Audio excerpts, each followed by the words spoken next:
Hi hello നമ്മളിന്നൊരു body ക്രീമായിട്ടാണ് വന്നിരിക്കുന്നത്. കുഞ്ഞ് ഓർഡറാണ് കേട്ടോ ഇത്. അപ്പോൾ നമ്മൾ അതിന് വേണ്ടിയിട്ട് 200 ഗ്രാമിൻ്റെ അടുത്ത് അലോവേരയുടെ ജെല്ല് ഇവിടെ മെഷർ ചെയ്തെടുത്ത് വെച്ചിട്ടുണ്ട്. അതിലേക്ക് ഒരു 4 ml അടുത്ത് കോക്കനട്ട് ഓയിൽ ആഡ് ചെയ്ത് കൊടുത്തിട്ടുണ്ട് കേട്ടോ. കോക്കനട്ട് ഓയിൽ ആഡ് ചെയ്തതിന് ശേഷം നന്നായിട്ട് നമ്മൾ വിസ്ക് ഉപയോഗിച്ച് മിക്സ് ചെയ്യുന്നുണ്ട്. ബീറ്റർ ഉപയോഗിക്കാതിരിക്കുന്നതായിരിക്കും നല്ലത്. ഇതിൻ്റെ മിക്സിംഗ് ആണ് ഇതിൻ്റെ മെയിൻ എന്ന് പറയുന്നത്. നല്ല രീതിയിൽ മിക്സ് ചെയ്തെടുത്തിട്ടുണ്ട്. ഫസ്റ്റ് സ്റ്റെപ്പ് കഴിഞ്ഞതിന് ശേഷം സെക്കൻഡായിട്ട് ഇത് വീണ്ടും നമ്മളൊരു 4 ml അടുത്ത് കോക്കനട്ട് ഓയിൽ ആഡ് ചെയ്തിട്ട് വീണ്ടും ആദ്യത്തെ സ്റ്റെപ്പ് പോലെ തന്നെ മിക്സ് ചെയ്യുന്നുണ്ട് കേട്ടോ. അപ്പോൾ മിക്സ് ചെയ്ത് കഴിഞ്ഞപ്പോൾ ഇത് തേർഡ് സ്റ്റെപ്പാണ് വരുന്നത്. അത് സെയിം രീതി തന്നെ വീണ്ടും ഒരു 4 ml ആഡ് ചെയ്ത് കൊടുത്തിട്ട് നല്ല രീതിയിൽ ഇതുപോലെ വിസ്ക് ഉപയോഗിച്ച് മിക്സ് ചെയ്യുന്നുണ്ട്.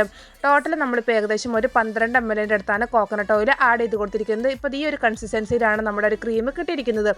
മെയിനായിട്ട് നമ്മുടെ സ്കിന്നിലുണ്ടാകുന്ന ഡ്രൈനെസ്, മൊരിച്ചില് പോലത്തെ പ്രശ്നങ്ങൾക്കൊക്കെ യൂസ് ആക്കാവുന്നതാണ് കേട്ടോ. പിന്നെ അതിലേക്ക് ഒരു 7 ഡ്രോപ്സിൻ്റെ അടുത്ത് വൈറ്റമിൻ ഇയുടെ ഓയിലാണ് അതുങ്ങളും കൂടിയിട്ട് ആഡ് ചെയ്ത് കൊടുത്തിട്ടുണ്ട്. അടുത്തടുത്ത് ഫിനോക്സി എത്തനോളാണ് 0.75 ഗ്രാമാണ് ആഡ് ചെയ്ത് കൊടുത്തിരിക്കുന്നത്.